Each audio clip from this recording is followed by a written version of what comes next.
কোঠাগুলি বক্তব্য হয় রহিমা খাতুন।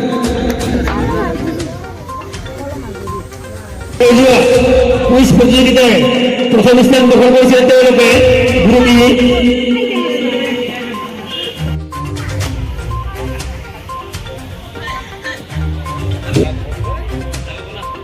দ্বিতীয়ত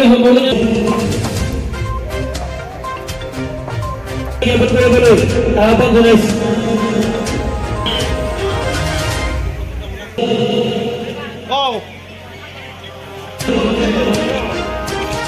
বছরে ভগবত যোজনা বলে আহ্বান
খালি দান করে তার নামাজ পড়া লাগবে, নামাজ পড়া লাগবে কোনো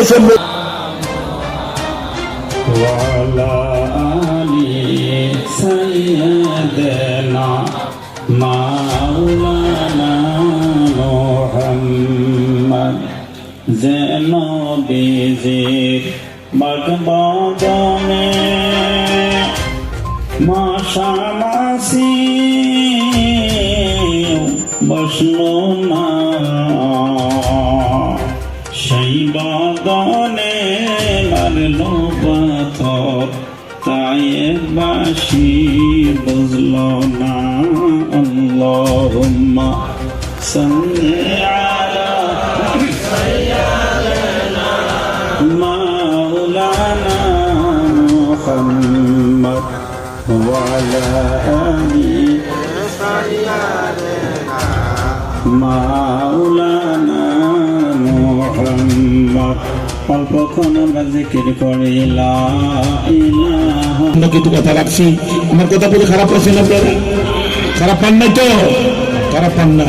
সভা কমিটির যে যুবক ছেলেরা প্রাণ চেষ্টা করে কিন্তু সভাটা আয়োজন করছে। এই যুবক ছেলেরা খুব কষ্ট করছে, তারা মানুষের দ্বারা দ্বারা ভিক্ষা করছে, কালেকশন করছে।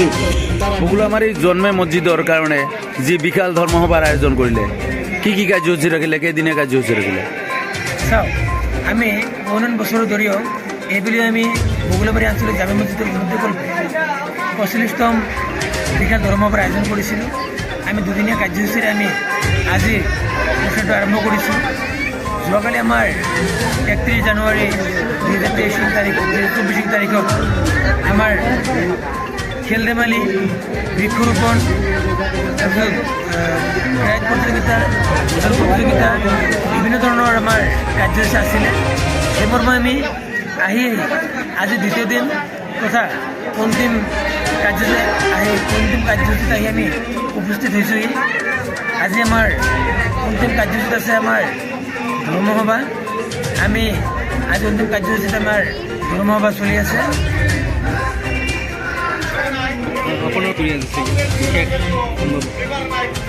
আমি আচলতে আমি আজি বাহিৰৰ পৰা দুজন আমি আমাৰ ধৰ্মগুৰু আনিছোঁ। আমাৰ সমগ্ৰ উত্তৰ পূৰ্বাঞ্চলতে খলকনি সৃষ্টি কৰা আমাৰ ইমাম হাফেজ কাৰী আব্দুল ফৰাজ চাহেব, তেখেত সুদূৰ বাংলাদেশত অধ্যয়ন কৰি অহা আলেম তেখেত ডক্টৰ মিজানুৰ ৰহমান আজহাৰীৰ খ্যাত আৰু লগতে আছে আমাৰ ইমাম মৌলানা আশৰাফ আলী চাহাব, তেখেত আমাৰ সুদূৰ বৰপেটাৰ পৰা আহিছে। আমি দুজন আলেম বাহিৰৰ পৰা আমন্ত্ৰণ কৰিছোঁ আৰু লগতে আমাৰ স্থানীয় আলেমসকলেও আমাৰ এইখন ধৰ্মসভাত আহি উপস্থিত হৈছে। আৰু আমি ধৰ্মসভাখন বিভিন্ন ধৰণৰ জাতি জনগোষ্ঠী সকলোৰে সহায় সহযোগিতা লৈ আমি আজিৰ এই কাৰ্যসূচীত উপনীত হৈছোঁহি। আজি আমাৰ এইখন শংকৰাজানৰ দেশ, আমি সকলো অসমীয়া জাতি আমি সকলোৱে মিলি আজিৰ যি আমাৰ ধৰ্মসভা, আমি আজিৰ ধৰ্মসভাখন আমি উদযাপন কৰি আছোঁ। সেয়ে আমি সমূহ অসমবাসী তথা বঙাইগাঁওবাসী ৰাইজক আহ্বান জনাইছোঁ, আপোনালোকে আমাৰ ধৰ্মসভাখন সাফল্যমণ্ডিত কৰিবলৈ আমাক সহায় আৰু সহযোগিতা আগবঢ়াই যেন এয়ে আমি ৰাইজৰ ওচৰত প্ৰাৰ্থনা জনাইছোঁ। এই সভাৰ উদ্দেশ্যে আপুনি নৱপ্ৰজন্মক কিবা হয় চাওক, নৱপ্ৰজন্মৰ ক্ষেত্ৰত আমি ক'ব লাগিব, আজিকালি নৱপ্ৰজন্মসকলে আজি আমাৰ ধৰ্মৰ পৰা ফালৰি কাটি আছে। তেওঁলোকৰ ধৰ্মৰ প্ৰতি যিখিনি সামান্য জ্ঞান থাকিব লাগে আমি দেখিবলৈ নাপাওঁ।